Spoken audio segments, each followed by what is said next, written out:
Hiang hiren thadaduna hiang tanaba haiba lainingi oiba amasung kumai gi oiba thodok asi hojikki mironadi uhaudrabani maramdi ikon konbo oina ningthauna hiang hiren net khibasi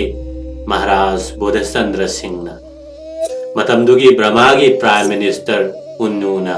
Manipurda lakhiba April 13 1952 da konungi thangapata hiang hiren thadaduna tanakhibaduna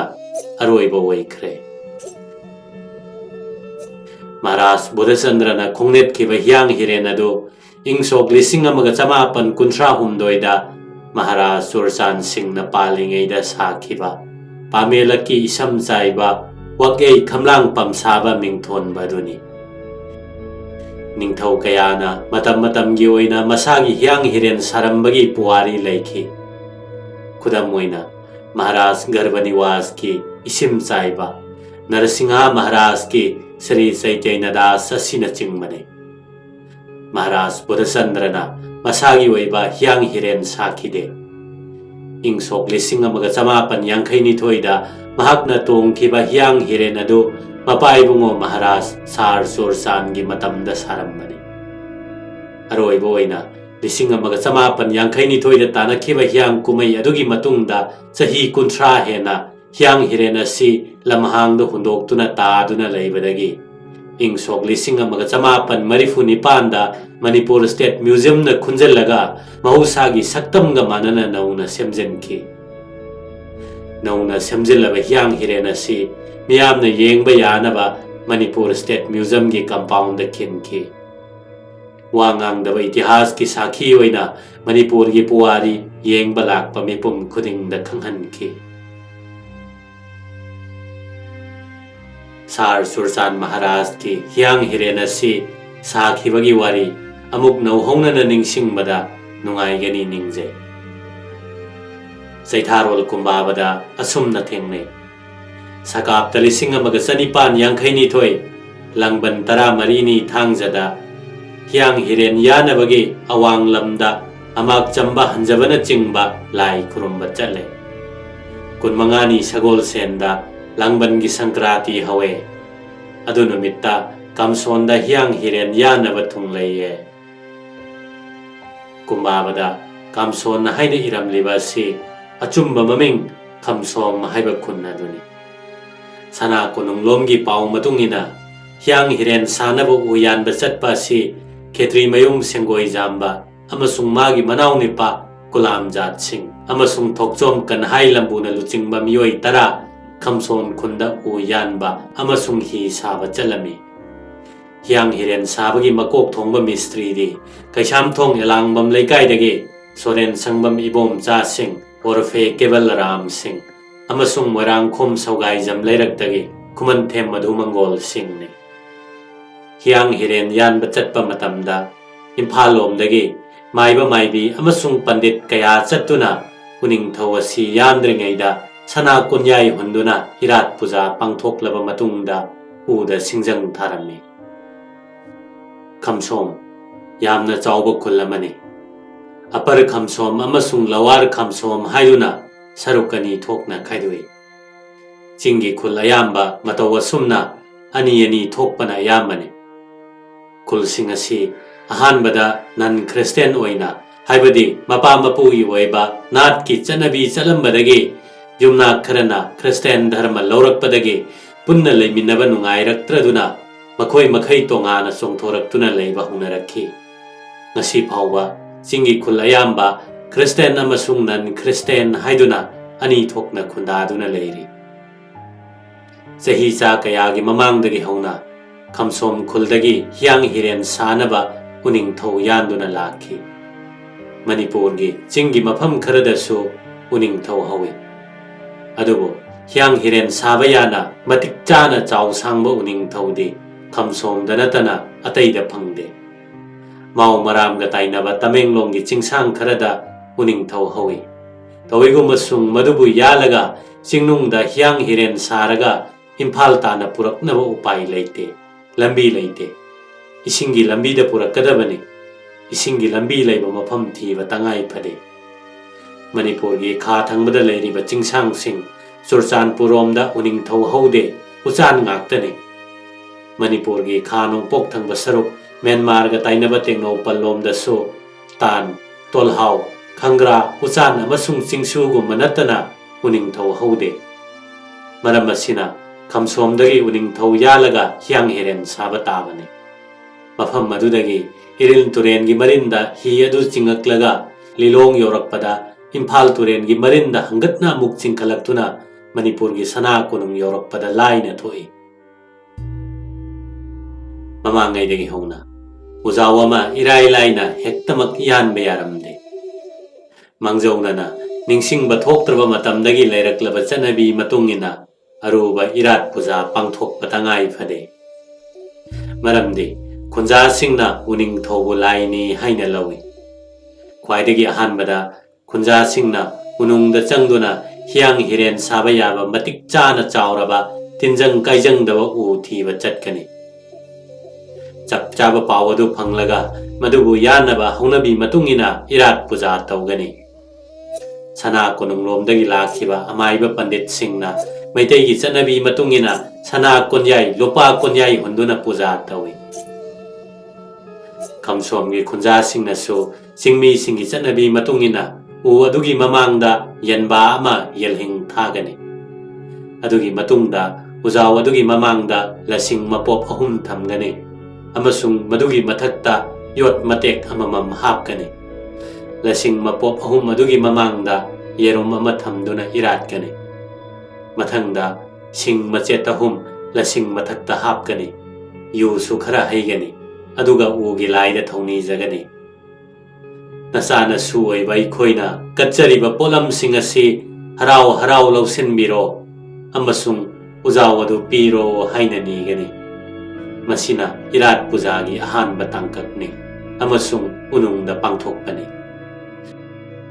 ꯃꯁꯤꯒꯤ ꯃꯇꯨꯡꯗ ꯃꯤꯌꯥꯝ ꯑꯗꯨ ꯈꯨꯟꯗ ꯍꯜꯂꯛꯂꯒꯅꯤ꯫ ꯏꯔꯥꯠꯄꯒꯤ ꯊꯧꯔꯝ ꯄꯥꯡꯊꯣꯛꯂꯤꯕ ꯈꯨꯜ ꯑꯗꯨꯒꯤ ꯃꯥꯏꯕ ꯑꯗꯨꯒꯤ ꯃꯪꯗ ꯐꯥꯎꯒꯅꯤ ꯎ ꯌꯥꯟꯕ ꯌꯥꯅꯤ ꯌꯥꯔꯣꯏ ꯍꯥꯏꯕꯗꯨ꯫ ꯃꯍꯥꯛꯅ ꯃꯪ ꯇꯝꯒꯅꯤ ꯑꯃꯁꯨꯡ ꯃꯪꯗ ꯌꯥꯔꯦ ꯍꯥꯏꯔꯕꯗꯤ ꯏꯔꯥꯠ ꯊꯧꯅꯤꯒꯤ ꯑꯅꯤꯁꯨꯕ ꯁꯔꯨꯛ ꯑꯗꯨ ꯑꯃꯨꯛ ꯄꯥꯡꯊꯣꯛꯀꯅꯤ꯫ ꯃꯊꯪꯗ ꯄꯥꯡꯊꯣꯛꯀꯗꯧꯔꯤꯕ ꯏꯔꯥꯠꯄꯒꯤ ꯃꯑꯣꯡꯗꯤ ꯑꯣꯛ ꯂꯥꯕ ꯑꯃ ꯄꯨꯔꯒ ꯎ ꯑꯗꯨꯒꯤ ꯃꯈꯣꯡꯗ ꯁꯔꯦꯜ ꯆꯟꯒꯅꯤ꯫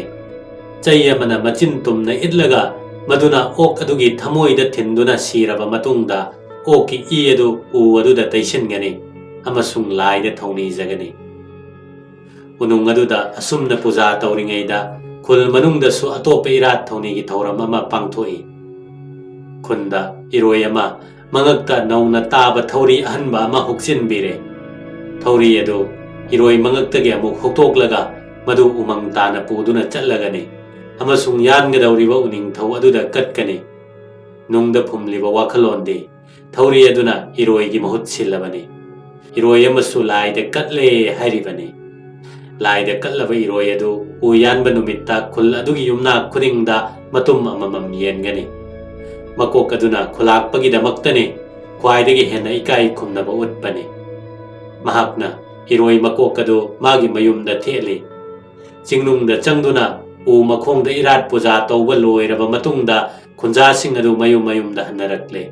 ꯑꯃꯁꯨꯡ ꯃꯤ ꯄꯨꯝꯅꯃꯛ ꯃꯥꯏꯕꯅ ꯃꯪꯗ ꯇꯝꯕ ꯉꯥꯏꯗꯨꯅ ꯑꯍꯤꯡ ꯑꯗꯨ ꯂꯦꯜꯂꯝꯃꯤ꯫ ꯃꯥꯏꯕꯒꯤ ꯃꯪ ꯅꯨꯡꯉꯥꯏꯇ꯭ꯔꯤꯕ ꯃꯈꯩ ꯎ ꯌꯥꯟꯕ ꯌꯥꯗꯦ꯫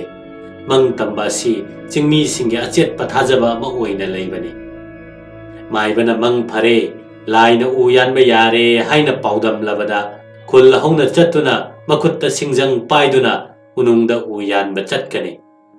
ꯈꯨꯜꯒꯤ ꯃꯥꯏꯕꯅ ꯎꯒꯤ ꯃꯁꯥꯗ ꯏꯍꯥꯟ ꯍꯥꯟꯅ ꯁꯤꯡꯖꯪ ꯊꯥꯕ ꯍꯧꯒꯅꯤ꯫ ꯆꯨꯔꯆꯥꯟ ꯃꯍꯥꯔꯥꯖꯀꯤ ꯃꯇꯝꯗ ꯁꯥꯈꯤꯕ ꯍꯤꯌꯥꯡ ꯍꯤꯔꯦꯟ ꯑꯁꯤꯒꯤ ꯑꯁꯥꯡꯕ ꯐꯨꯠ 40 ꯈꯔ ꯍꯦꯜꯂꯤ, ꯄꯥꯛꯄꯅ ꯐꯨꯠ 4ꯅꯤ꯫ ꯃꯁꯤ ꯇꯥꯅꯕ ꯁꯥꯔꯛꯄꯗ ꯁꯤꯖꯤꯟꯅꯔꯝꯒꯗꯕ ꯎꯅꯤꯡꯊꯧ ꯄꯥꯝꯕꯤ ꯑꯗꯨ ꯀꯌꯥꯝ ꯌꯥꯝꯅ ꯋꯥꯡ ꯆꯥꯎꯔꯝꯒꯗꯒꯦ ꯍꯥꯏꯕꯗꯨ ꯃꯤꯠ ꯎꯏꯁꯤꯟꯗꯨꯅ ꯌꯦꯡꯕꯤꯔꯕꯗꯤ ꯁꯣꯏꯗꯅ ꯎꯒꯅꯤ꯫ ꯎ ꯑꯗꯨ ꯌꯥꯝꯗ꯭ꯔꯕꯗ ꯐꯨꯠ 100ꯒꯤ ꯃꯊꯛꯇ ꯁꯣꯏꯗꯅ ꯋꯥꯡꯂꯝꯒꯅꯤ꯫ ꯑꯁꯤꯒꯨꯝꯂꯕ ꯋꯥꯡꯊꯣꯏꯕ ꯎꯅꯤꯡꯊꯧ ꯑꯃ ꯌꯥꯟꯕ ꯍꯥꯏꯕꯁꯤ ꯑꯔꯥꯏꯕ ꯊꯕꯛ ꯅꯠꯇꯦ꯫ ꯃꯤ 10-20ꯅ ꯌꯥꯟꯕ ꯉꯝꯕ ꯎ ꯅꯠꯇꯦ꯫ ꯃꯤ 100-200ꯒꯤ ꯃꯊꯛꯇ ꯈꯨꯜ ꯍꯧꯗꯨꯅ ꯆꯠꯂꯒ ihan hanba tangai phadaba thabak koina ujau adugi nakal yet oida leiriba leipak pumba yopak na mangjongna na loina ba kothokani aduga u adugi mara amasung maru thidokani adugi matungda pambi gi mara sing adu matek matek kaktuna lawthokani mataw asumna ujau gi akoibada phajilliba mara mayam adu kakpaloirak pagaloinana u adu mathanta tapna tuthangani adu phawba khunja singna ngaigani uning thogi masada singjangna kaktuna yanba yaba nate yanba yadabagi chawraba maram ama leiri aduk wang chawraba ujau amana khanghaudana turakpa matamda arumba bhar amasung akanba safuga loinana nungai de yeiba tarabadi u adu popkani poplabadi hyang hiren saba yaroi ani subada ujau aduna khangtu turaklabadi yaliba mi kayagi khudong thiningai ni sokpa panba amasung siba phawba yai kinabadagi mara kaklaga tapna tuhanba si mamangai dagi hongna khunja singna sijinnaraklaba pambaini ujau adu turaba matungda ningthauna sana konungdagi tharakpa maitai khuthaiba singna u adu muk kaple chawba sangbagi na pire madugi matungda khamsomgi khunja singna hi saba hore hyang hiren asi u yanpham suklaba chingi lokchap adumaktada tha kayamarum changna sakhibani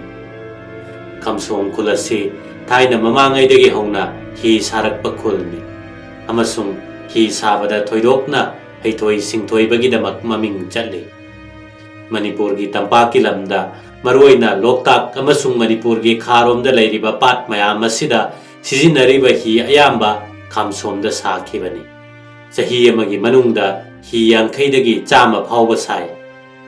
asaba hi singado maitei lalonba singna iren turen gi marilda puraktuna manipur gi mafam kayada yonbagi karbar chatharami hi gi chawba sangba phut asuk sangba haiba chanaramde madugi mahutta kuning taba tu taba thagai taba haina hi gi chawba oli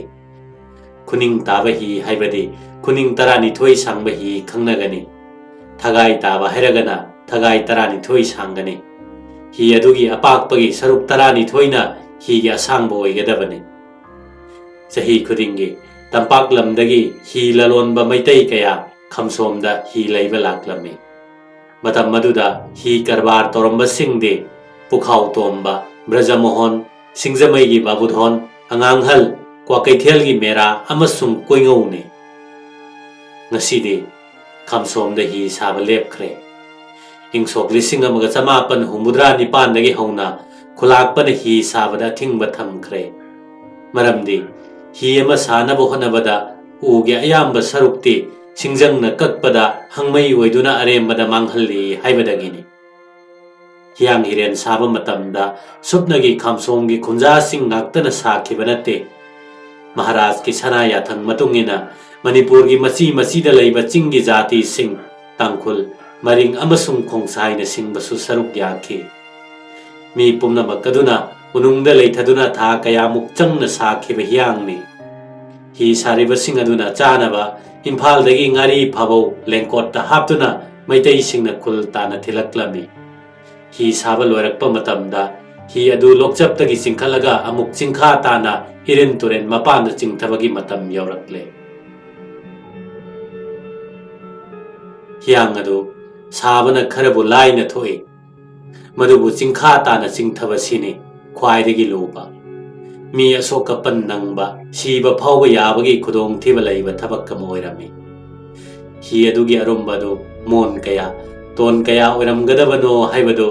mit uisinduna amuktang yengba yai masibo matau karamna chingmi singna yamna hei singna chingkha tana purakpage ahanbada jungle kaktuna mile mari manga sangba lambi ama sematai maramdi hyang adu chingthanaba lambi leite adugi matungda hi adu nakal ani da nareng hullaga yamna uiba mapop chawba uri makhalamana nak yeta chetna pulame uri adu manak ta hauba chawba upalamada koina yeselaga uri maton aduda mioi chama chanina pairaga khangduna leirame samna hairabada hi chingthaba matamda hi aduga chingliba sing aduga hakthengna hande Marakta ujau achauba amana khallaga hi adu pulliba thauri adu khajik khajik thadabani. Chingthadringai mamangda hi na lakadaba lambida lafu matup matup thalu oina pareng oina thaduna thamme. Masi hi du chingbada komna chatpa yanaba amasung hi gi makha adu nungai da chingbada soktanabane. Chingba hubasu araiba thabak natte. Ahanbada hi adu khajiktang bo lengba ngamkhrabade adum chingba chatli. Maram asina ahanba phukpa asi akanba pangal lama changi. Miyamna amatta oina chap manana pangal puthoktuna sapu pigani. Maduginamak khulakpana luchingduna hoi lauba changi. Kamchomna hiyang chingbada hoi lauba maroldi. Ho khangloi. Miyamna khumi hoi. Amuk lawi. O hayo. Miyamna khumi hoi. Akanba sapu pire. Hi adu khajik khajik lengle. Amuk chatpa horakle. Matam maduda miyamna oh hey hoi haina singthare. Hi gi arumba bahar aduna taktharaktuna angamba lokta paithakidanabagi damak mi kanglupamana hi gi narengda pulliba uri aduda kanna yanduna khara khara phai. Matawa sumna hiyang adu phutcha machani intharaklabada narengda pulliba ni suba uri adu amuk manak nakpa upal amadi yasalaga ahanbagi uri adu amuk thadokani. Asumna nagyeta horiba usingda urina yet yetuna makhada paithakidanaba yamna wana numit kayani changna hiyang adu khajik khajik putharakpana chingkhongda cheliba iril turelgi mapan kana purami. Amasung mafam maduda thamduna irin turena changjau pana chenba matam ngaiduna leirami. Irin turena nongju thagi matamda changjau pana chelakpa matamda hiyang adu turena singtharaga ising lambida lelong tana purakhi. Kamchomdagi lelong phawa irin turelgi turel matungina purakpada numit kaya marum chupna awaba kaya mayokna duna maitai amasung chingmi singna punna saruk yakhi. Lelongdagi Imphalda turen marinda hangatna hongalaktuna Moirangkhom phawa purakhi. Moirangkhomdagi konunggi thangapat tana chingduna puraga hijagangda thamkhibani. Madu ingsok 1938 dani. Sar Sursan Maharajna hiyang hiren amasage ningakpadi matam sangnagi mamangdagini haibasi chaitharol kumbabadagi aikhoina khangba ngami. Madugi pramandi hiyang hirena sana konungda thunglabadi ingsok 1938 dani. Hi thamnaba hijagangdi 1938 da sakhrabani. 1938 ing Sakapta 1995 langbangi humni sagol senda Maharaj ki sana khongnet hi gi maming thole. Awang phalo leimakondagi samu khongna chatna indalakpa maidingu tubi isam thoba sana khongnet hi pamelaki isam chaiba wakyai khamlang pamsaba kolo mingbu chunaiye. Nauna semjilaga khilliba hi asi Serjut Maharaj Sursangi pamelaki isam chaiba haiba hiyang hiren adumakne. Maming asi Sursan Maharaj ki phambal minglen tubi isam thoba haiba sidagi lauduna thonkibani. Luang Singna ihana hana Manipura hi saba hudokkibani. Kristagi taret suba sadaptida Luang Ningthau punsibana panba matamda hiyang hiren saba hokhi. Luang Ningthau punsibana Manipurgi nongchup chingsangda leiba Loijigi Kangla Haitupok haiba maphamda palame. Hiyang hiren sakhibagi wari asi hijing hirau amasung hirel koba maitegi ariba puya singda marik chumna iri. Luang Ningthau punsibana nongma singda turel mapanda koithokloi. Nongju tha oiba maramna turel ihauраktuna changjau pana chelame. Maram asina mahakna turel adu lan mangamnamde. Matam maduda mangonda yamna ngakna thokpa mahurame. Langban kaujeng chawbisa machinda khikloi akangba masiklaga isel kallaba paklaba turen adu irai laina lathokirame. Madu ubada Luang Ningthau punsibagi thamoida akanba ithin nama phaurakhi. matik chana chawba akangba u amagi matengna taibang miyoi bai khoiso irai laina lanthok pangamgani haiba wakhlon ama phaurakhi ningthongna konungda halakle angam mathau tanare magi manai nungbang wanmit khu khudhaiba amasung luang wang manai sen haiba anida hi saba yaba matik chana chawba uning thau thiruna ba thodang sinarami makuta singjang paiduna miyam hauna nongchup chingsang thungna u thirakpada kowe ingelgi chingda chap chaba uning thau ama thingnakhi u adu yalaga mafam maduda hi sarame amasung maduna Manipurgi ahanba hiyang hirelni tala pamel wang thoiba uning thau adu matau karamna yan khiba yalaba matungda u adu chingba yadaduna leiba matamda matau karamna chingakpa asina chingba wari asi hijing hirau hairiba puya aduda kupna iduna thamlamni hijing hirau re iri hiyang hiren adu saba loirabada luwang ning thau punsibana hi aduda kanabu ihan hana tonghan sige haina khanarami mamai thangda magi mayamba pudang kot khutkoibana onkiba sangai gi makok akangba adubu mayamba makni sakna hiyang hirenda tonghanki sangai haiba sasi pudang kokna onkibagi samlappa waridi nongma pudang kokna makutta paya sinaba makhok sangba thauba thang sangai ama pairaga sumangda paya siduna leiringaida magi nupina pangdaba nupani haina thina chaibada ikai man khraduna pairiba sangai aduna mahak mathanta masagi manga kakthatuna sijarame amasung sangai onduna chenkhirame pudang kokna onba sangai adu siraba matamda magi makok adu ningthauna lousinduna thamke madugi sangai makok akangba adumakni luwang ningthau punsibana hiyang hirengi hiruda thetuna hiyang tanakhiba hiyang hirengi makokta theliba saasi sadharon praja singna munna khangdabadagi jinglai makok haina dum kaunakre इंग्रेजी हईब पंडित खरना मुक dragon हाइना मुकसु सेमदोखरे तसेंबदी अनिमकसी अमत्त चुमदब ngaktani अचुमबदी थेलिबसी Sangai मकोकी सक्तमनी पुयागी वारीना ताकली पुयागी मतुंगिना मैत्रबाक्ता इहान हाना लेपाक हौना हियांग तनबसी लुवांग लई तुरेंदनी लुवांग सिंगना सिनबा कुमैनी मतम अदुदगी हौरदुना सुम चथरकपना मणिपुर की निंगथौ सिंगी हियांग हिरेन साबा मतमदा मसी अनि लोंगबा Sangai मकोकना लैतेंगदुना lucky हियांग Hiren गी हिनाव गी सरुक्तना Koeman quack पलैतोम पांबगी मकोक थेली मसीगी मरमदे Meitei Ningthou थवान थाबगी मतमदा थोखिबा पुवारी गी ओइबा थौदोक अमगा मरी लैनै थवान थाबा हिराल कौबा पुयादा सुमना इरी मैतै निंगथौ थवान थाबना पानबा मतमदा मैतै सिंगा कुमन सिंगा यामना यंगथिनरमे थवान थाबना मागी मचानुपी कैनौ सिंखै थानबीबो खुमन निंगथौदा थाजरमे लेपाकनी की मरक्ता अफब मरी थमनबा थौरांग अमा ओइना अदुबो थोइना कानबा लैखिदे अहोइना दुम खुमन सिंगना मैतै निंगथौ हातनबा थौरांग तौरमे लोना वा तानरबा मतुंगदा खुमन निंगथौना मैतै निंगथौ थवान थाबदा हैरेम खुंजान सिंगना यामना ओट नैबा तौरे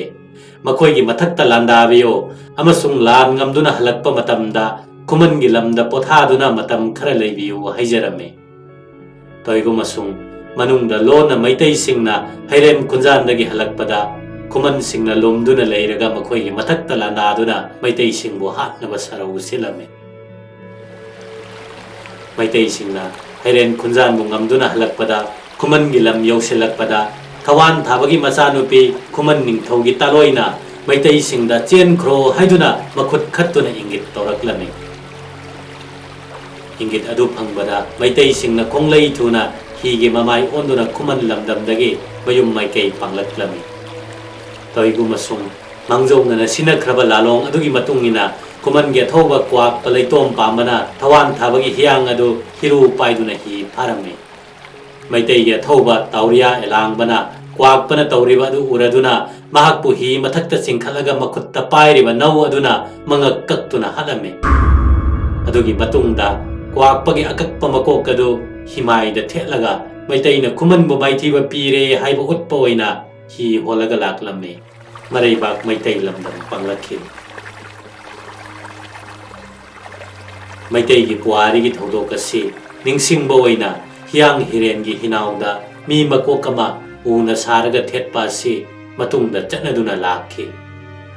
ꯃꯇꯧ ꯑꯁꯨꯝꯅ ꯍꯤꯌꯥꯡ ꯍꯤꯔꯦꯟ ꯑꯃ ꯁꯥꯕꯗ ꯇꯉꯥꯏ ꯐꯗꯅ ꯌꯥꯎꯒꯗꯕꯁꯤ ꯍꯤꯒꯤ ꯍꯤꯔꯨꯗ ꯁꯉꯥꯏꯒꯤ ꯃꯀꯣꯛ ꯑꯃꯁꯨꯡ ꯍꯤꯅꯥꯎꯗꯅ ꯈꯨꯃꯟ ꯀ꯭ꯋꯥꯛꯄꯒꯤ ꯃꯍꯨꯠ ꯁꯤꯟꯗꯨꯅ ꯎꯅ ꯁꯥꯕ ꯃꯤ ꯃꯀꯣꯛ ꯑꯃ ꯊꯦꯠꯄ ꯑꯁꯤꯅꯤ꯫ ꯊꯥꯏꯅ ꯃꯃꯥꯡꯉꯩꯗ ꯃꯅꯤꯄꯨꯔꯒꯤ ꯃꯐꯝ ꯑꯃꯗꯒꯤ ꯑꯃꯗ ꯆꯠꯅꯕ ꯑꯃꯁꯨꯡ ꯄꯣꯠꯆꯩ ꯄꯨꯊꯣꯛ ꯄꯨꯁꯤꯟ ꯇꯧꯅꯕ ꯂꯝꯕꯤ ꯂꯩꯔꯝꯗꯦ꯫ ꯏꯁꯤꯡ ꯂꯝꯕꯤꯗ ꯍꯤ ꯇꯣꯡꯗꯨꯅ ꯄꯨꯕ ꯅꯠꯇꯅ ꯑꯇꯩ ꯄꯥꯝꯕꯩ ꯂꯩꯇꯦ꯫ ꯃꯔꯝ ꯑꯁꯤꯅ ꯍꯤ ꯑꯃꯒꯤ ꯀꯥꯟꯅꯕ ꯊꯥꯗꯨꯅ ꯂꯣꯏꯕ ꯅꯥꯏꯕ ꯅꯠꯇꯦ꯫ ꯂꯥꯟꯒꯤ ꯃꯇꯝꯗꯁꯨ ꯍꯤꯅ ꯑꯆꯧꯕ ꯊꯧꯗꯥꯡ ꯂꯧꯔꯝꯃꯤ꯫ ꯃꯣꯏꯔꯥꯡ ꯑꯃꯁꯨꯡ ꯈꯨꯃꯟꯁꯤꯡꯅ ꯂꯣꯛꯇꯥꯛ ꯃꯄꯥꯟꯗ ꯈꯨꯟꯗꯥꯕ ꯃꯔꯝꯅ ꯍꯤ ꯍꯣꯟꯕ ꯌꯥꯝꯅ ꯍꯩꯔꯝꯃꯤ ꯑꯃꯁꯨꯡ ꯏꯁꯤꯡꯒꯤ ꯂꯥꯟ ꯃꯇꯝꯗ ꯃꯈꯣꯏꯅ ꯃꯩꯇꯩꯁꯤꯡꯕꯨ ꯇꯠꯇꯅ ꯃꯥꯏꯊꯤꯕ ꯄꯤꯔꯝꯃꯤ꯫ ꯃꯔꯝ ꯑꯁꯤꯅ ꯃꯩꯇꯩꯁꯤꯡꯁꯨ ꯍꯤ ꯁꯤꯖꯤꯟꯅꯕ ꯈꯨꯠꯂꯣꯏꯅꯕ ꯍꯤꯌꯥꯡ ꯇꯥꯟꯅꯕ ꯑꯁꯤ ꯁꯥꯟꯅꯕ ꯃꯈꯜ ꯑꯃ ꯑꯃꯁꯨꯡ ꯍꯩꯁꯤꯡꯕ ꯇꯥꯟꯅꯕ ꯑꯃ ꯑꯣꯏꯅ ꯄꯨꯛꯅꯤꯡ ꯊꯧꯒꯠꯂꯝꯃꯤ꯫ ꯃꯁꯤꯒꯤ ꯃꯊꯛꯇ ꯃꯩꯇꯩꯁꯤꯡꯅ ꯍꯤꯌꯥꯡ ꯍꯤꯔꯦꯟ ꯑꯁꯤ ꯂꯥꯏꯅꯤꯡꯒ ꯃꯔꯤ ꯂꯩꯅꯕ ꯊꯧꯔꯝ ꯀꯌꯥꯗ ꯁꯤꯖꯤꯟꯅꯔꯝꯃꯤ ꯍꯥꯏꯕꯁꯤ ꯊꯕꯣꯏ ꯅꯣꯡꯈꯥꯏꯔꯣꯟ ꯑꯃꯁꯨꯡ ꯆꯦꯡꯂꯩꯔꯣꯟꯅꯆꯤꯡꯕ ꯑꯔꯤꯕ ꯄꯨꯌꯥꯁꯤꯡꯗꯒꯤ ꯈꯪꯕ ꯉꯝꯃꯤ꯫ ꯃꯩꯇꯩ ꯅꯤꯡꯊꯧꯁꯤꯡꯅ ꯍꯤꯌꯥꯡ ꯍꯤꯔꯦꯟ ꯇꯣꯡꯗꯨꯅ ꯍꯤꯌꯥꯡꯒꯩ ꯀꯨꯝꯕꯥꯕ ꯑꯃꯁꯨꯡ ꯂꯥꯡꯕꯟ ꯂꯩꯁꯥ ꯇꯥꯟꯕ ꯍꯥꯏꯕ ꯀꯨꯝꯍꯩ ꯀꯌꯥ ꯄꯥꯡꯊꯣꯛꯅꯔꯝꯃꯤ꯫ ꯅꯤꯡꯊꯧꯅ ꯍꯤꯌꯥꯡ ꯀꯨꯝꯍꯩ ꯇꯧꯗꯨꯅ ꯂꯩꯄꯥꯛ ꯂꯩꯆꯥꯎ ꯈꯨꯟꯖꯥꯎꯅꯕ ꯆꯍꯤ ꯈꯨꯗꯤꯡꯒꯤ ꯍꯤꯌꯥꯡꯒꯩ ꯑꯃꯁꯨꯡ ꯂꯥꯡꯕꯟ ꯊꯥꯗ ꯍꯤꯌꯥꯡ ꯇꯥꯟꯅꯔꯝꯃꯤ꯫ ꯃꯩꯇꯩꯒꯤ ꯊꯥꯖꯅꯕ ꯃꯇꯨꯡꯏꯟꯅ ꯃꯍꯥꯔꯥꯖ ꯒꯔꯚꯅꯤꯋꯥꯁꯀꯤ ꯁꯅꯥ ꯈꯣꯡꯅꯦꯠ ꯍꯤꯌꯥꯡ ꯍꯤꯔꯦꯟ ꯑꯗꯨꯅ ꯇꯥꯎꯗꯤꯡ ꯁꯅꯥ ꯄꯥꯈꯪꯕ ꯏꯁꯝ ꯆꯥꯏꯕ ꯍꯤꯔꯦꯟ ꯍꯥꯏꯕ ꯄꯥꯈꯪꯕꯒꯤ ꯁꯥꯌꯣꯟ ꯂꯧꯔꯒ ꯀꯔꯥꯡ ꯂꯣꯛꯇꯥꯛ ꯀꯐꯨꯠ ꯏꯔꯦꯟꯗ ꯇꯨꯕꯤ ꯄꯥꯈꯪꯕ ꯆꯤꯡꯂꯥꯏ ꯄꯥꯈꯪꯕꯒ ꯇꯤꯟꯅꯗꯨꯅ ꯇꯥꯎꯗꯤꯡ ꯁꯅꯥ ꯄꯥꯈꯪꯕ ꯏꯁꯝ ꯆꯥꯏꯕ ꯍꯤꯔꯦꯟ ꯁꯅꯥ ꯀꯧꯗꯨꯅ ꯂꯣꯛꯇꯥꯛꯀꯤ ꯀꯔꯥꯡ ꯆꯤꯡꯂꯛꯇ ꯂꯩꯕꯅꯤ꯫ ꯁꯝꯂꯞꯄ ꯋꯥꯔꯤꯗ ꯒꯔꯚꯅꯤꯋꯥꯁ ꯅꯤꯡꯊꯧꯒꯤ ꯁꯅꯥ ꯈꯣꯡꯅꯦꯠ ꯍꯤꯅꯤ꯫ ꯄꯤꯁꯨꯝ ꯆꯤꯡꯗ ꯍꯧꯕ ꯂꯧꯌꯥꯝꯕ ꯂꯩꯅ ꯁꯥꯕ ꯍꯤꯌꯥꯡ ꯍꯤꯔꯦꯟꯅꯤ꯫ ꯄꯤꯁꯨꯝ ꯆꯤꯡꯌꯥ ꯃꯣꯡꯕ ꯀꯪꯂꯥ ꯌꯥꯊꯣꯛꯐꯝ ꯏꯔꯦꯟ ꯃꯄꯥꯟꯗ ꯍꯧꯕ ꯎꯅ ꯍꯤꯌꯥꯡ ꯍꯤꯔꯦꯟ ꯁꯥꯕꯅꯤ꯫ ꯊꯥꯡꯒ ꯀꯔꯥꯡ ꯆꯤꯡ ꯌꯧꯔꯨꯔꯒ ꯍꯤꯒꯥꯔꯛꯄꯗ ꯍꯤꯌꯥꯡꯊꯥꯡ ꯌꯧꯔꯒ ꯀꯣꯅꯨꯡ ꯌꯧꯕ ꯌꯥꯗ꯭ꯔꯦ꯫ ꯆꯔꯥꯡ ꯁꯒꯨꯞ ꯁꯥꯏꯔꯛꯂꯗꯨꯅ ꯇꯟꯅ ꯀꯔꯥꯡ ꯂꯣꯛꯇꯥꯛ ꯏꯐꯨꯠ ꯏꯔꯦꯟꯗ ꯇꯨꯕꯤ ꯄꯥꯈꯪꯕ ꯆꯤꯡꯂꯥꯏ ꯄꯥꯈꯪꯕꯒ ꯇꯤꯟꯅꯗꯨꯅ ꯂꯣꯛꯇꯥꯛ ꯏꯔꯣꯟꯅꯨꯡꯗ ꯂꯨꯞꯇꯨꯅ ꯂꯩꯈꯤ꯫ ꯍꯤꯌꯥꯡ ꯍꯤꯔꯦꯟꯕꯨ ꯃꯩꯇꯩꯁꯤꯡꯅ ꯄꯥꯈꯪꯕꯃꯛꯅꯤ ꯍꯥꯏꯅ ꯂꯨꯅ ꯈꯜꯂꯤ꯫ ꯏꯔꯥꯠꯅꯩ꯫ ꯍꯤꯌꯥꯡ ꯇꯥꯟꯅꯕ ꯍꯧꯗ꯭ꯔꯤꯉꯩ ꯃꯃꯥꯡꯗ ꯃꯥꯏꯕ ꯃꯥꯏꯕꯤꯅ ꯍꯤꯌꯥꯡ ꯍꯤꯔꯦꯟ ꯑꯗꯨꯒꯤ ꯃꯃꯥꯡꯗ ꯏꯔꯥꯠ ꯄꯨꯖꯥ ꯇꯧꯗꯨꯅ ꯄꯥꯈꯪꯕꯒꯤ ꯁꯛꯇꯤ ꯆꯦꯟꯅꯕ ꯂꯥꯏꯔꯣꯟ ꯀꯌꯥ ꯁꯣꯜꯂꯤ꯫ ꯍꯤꯌꯥꯡ ꯇꯥꯟꯅꯕ ꯂꯣꯏꯔꯒ ꯍꯤꯖꯪꯒꯥꯡꯗ ꯊꯝꯕ ꯃꯇꯝꯗꯁꯨ ꯂꯥꯏꯅꯤꯡ ꯂꯥꯏꯁꯣꯟꯒ ꯂꯣꯏꯅꯅ ꯌꯥꯝꯅ ꯀꯤꯅ ꯂꯨꯅ ꯊꯝꯃꯤ꯫ ꯍꯤꯌꯥꯡ ꯍꯤꯔꯦꯟ ꯅꯪꯅ ꯏꯪꯅ ꯆꯤꯛꯅ ꯍꯤꯖꯪꯒꯥꯡꯗ ꯆꯍꯤ ꯆꯨꯞꯄ ꯄꯣꯊꯥꯗꯨꯅ ꯂꯩꯕꯒꯨꯝ ꯂꯩꯄꯥꯛ ꯑꯁꯤ ꯏꯪꯅ ꯆꯤꯛꯅ ꯄꯥꯟꯕ ꯑꯣꯏꯍꯟꯕꯤꯌꯨ ꯍꯥꯏꯅ ꯊꯧꯅꯤꯖꯩ꯫ ꯃꯔꯝ ꯑꯁꯤꯅ ꯍꯤꯌꯥꯡ ꯍꯥꯏꯕꯁꯤ ꯑꯆꯝꯕ ꯍꯤ ꯅꯠꯇꯦ꯫ ꯃꯩꯇꯩꯁꯤꯡꯅ ꯃꯁꯤꯕꯨ ꯂꯥꯏꯃꯛꯅꯤ ꯈꯟꯅ ꯀꯤꯅꯩ꯫ ꯃꯩꯇꯩꯒꯤ ꯊꯥꯖꯕ ꯃꯇꯨꯡꯏꯟꯅ ꯅꯣꯡ ꯆꯨꯗꯕ ꯃꯔꯝꯅ ꯀꯨꯡ ꯀꯥꯡꯕ ꯃꯇꯝꯗ ꯍꯤꯌꯥꯡ ꯍꯤꯔꯦꯟ ꯊꯥꯡꯒꯄꯥꯠꯇ ꯊꯥꯗꯔꯕꯗꯤ ꯅꯣꯡ ꯆꯨꯒꯅꯤ ꯍꯥꯏꯅ ꯊꯥꯖꯅꯩ꯫ ꯃꯩꯇꯩꯁꯤꯡꯅ ꯊꯥꯖꯅꯕ ꯋꯥꯔꯤ ꯑꯃ ꯂꯩ꯫ ꯒꯔꯚꯅꯤꯋꯥꯁ ꯁꯅꯥ ꯈꯨꯅꯦꯠ ꯍꯤ ꯇꯣꯡꯂꯣꯝ ꯉꯝꯕ ꯍꯤ ꯃꯇꯩ ꯃꯅꯥꯎ ꯑꯅꯤ ꯍꯧꯖꯤꯛꯁꯨ ꯏꯀꯥꯏ ꯀꯨꯝ ꯁꯥꯟꯅꯗꯨꯅ ꯂꯩꯔꯤꯌꯦ꯫ ꯒꯔꯚꯅꯤꯋꯥꯁ ꯁꯝꯖꯥꯏ ꯈꯨꯔꯥꯏ ꯂꯥꯛꯄꯅ ꯅꯣꯡꯒꯥꯈ꯭ꯔꯕ ꯃꯇꯨꯡꯗ ꯁꯅꯥ ꯀꯣꯅꯨꯡꯗ ꯍꯤꯖꯪꯒꯥꯡꯗꯒꯤ ꯂꯣꯛꯇꯥꯛ ꯈꯣꯡꯖꯤꯟ ꯌꯧꯅ ꯃꯇꯣꯝꯇ ꯀꯨꯝꯊꯈꯤꯗꯨꯅ ꯍꯧꯖꯤꯛ ꯐꯥꯎꯕ ꯂꯩꯔꯤꯌꯦ꯫ ꯑꯉꯛꯄꯅꯤ ꯃꯩꯇꯩꯁꯤꯡꯅ ꯍꯤꯌꯥꯡ ꯍꯤꯔꯦꯟꯕꯨ ꯂꯨꯅ ꯈꯟꯖꯕ ꯑꯁꯤꯗꯤ꯫ ꯃꯇꯝꯒꯤ ꯃꯇꯨꯡꯏꯟꯅ ꯍꯤꯌꯥꯡ ꯍꯤꯔꯦꯟ ꯄꯨꯝꯕ ꯄꯥꯈꯪꯕꯒꯤ ꯁꯛꯂꯣꯟ ꯂꯧꯔꯛꯈꯤ꯫ ꯑꯩꯈꯣꯏꯒꯤ ꯊꯥꯖꯅꯕꯒꯤ ꯃꯇꯨꯡꯏꯟꯅ ꯍꯤꯌꯥꯡ ꯍꯤꯔꯦꯟ ꯀꯌꯥ ꯂꯥꯏ ꯑꯣꯟꯗꯨꯅ ꯂꯣꯛꯇꯥꯛꯇ ꯂꯨꯞꯇꯨꯅ ꯂꯩꯔꯤ꯫ ꯄꯥꯈꯪꯕꯅ ꯁꯂꯥꯏ ꯇꯔꯦꯠꯀꯤ ꯅꯤꯡꯊꯧꯁꯤꯡꯗ ꯅꯣꯡꯃ ꯊꯋꯥꯏ ꯄꯥꯟꯕ 5 ꯄꯤꯌꯨ ꯍꯥꯏꯔꯨꯕꯗ ꯉꯝꯗ꯭ꯔꯕꯗ ꯈꯨꯃꯟ ꯅꯤꯡꯊꯧꯗ ꯍꯥꯏꯔꯨꯕꯗ ꯈꯨꯃꯟ ꯅꯤꯡꯊꯧꯅ ꯊꯧꯑꯣꯏꯗꯅ ꯇꯧꯔꯛꯄꯗꯒꯤ ꯄꯥꯈꯪꯕꯅ ꯁꯥꯎꯗꯨꯅ ꯇꯦꯔꯥ ꯃꯔꯨꯕꯨ ꯄꯥꯅꯤ ꯍꯥꯏꯅ ꯄꯤꯖꯗꯨꯅ ꯉꯥꯎꯔꯗꯨꯅ ꯍꯤꯌꯥꯡ ꯍꯤꯔꯦꯟ ꯑꯗꯨ ꯇꯣꯡꯗꯨꯅ ꯈꯨꯃꯟ ꯅꯤꯡꯊꯧꯅ ꯀꯥꯔꯛꯄꯗ ꯅꯣꯡꯄꯣꯛ ꯆꯤꯡꯗ ꯌꯩꯁꯤꯟꯗꯨꯅ ꯍꯤꯅ ꯅꯨꯡ ꯑꯣꯏꯈ꯭ꯔꯦ, ꯃꯁꯥꯅ ꯁꯤꯈ꯭ꯔꯦ꯫ ꯅꯣꯡꯄꯣꯛ ꯆꯤꯡꯌꯥ ꯇꯝꯌꯥꯗ ꯋꯥꯛꯌꯩ ꯍꯤꯔꯥꯎꯈꯣꯟ ꯇꯥꯅꯩꯌꯦ, ꯆꯠꯂꯤ ꯁꯥꯟꯅꯩꯌꯦ ꯈꯨꯃꯟ ꯄꯣꯛꯄꯅꯤ, ꯈꯨꯃꯟ ꯅꯤꯡꯊꯧꯒꯤ ꯅꯨꯡꯅꯤ ꯍꯤꯅꯤ ꯈꯪꯉꯣ꯫ ꯂꯣꯛꯇꯥꯛ ꯍꯤꯒꯥꯔꯛꯄꯅ hiang thang mamangi haipok chingda hi thang thiye hojik phawba kumangi nungni uptuna leiriye chingya nong pok thangbada unaraga laichuye hiang tanaba haiba sina maitaigi khwaidagi chawba miyam tinba amasung miyamna pamnaba kumai ama oirami hiang tanaba si turenda tanade ningthawna magi konunggi akoibada thanggabat chawna tawduna hiang tanafam semlami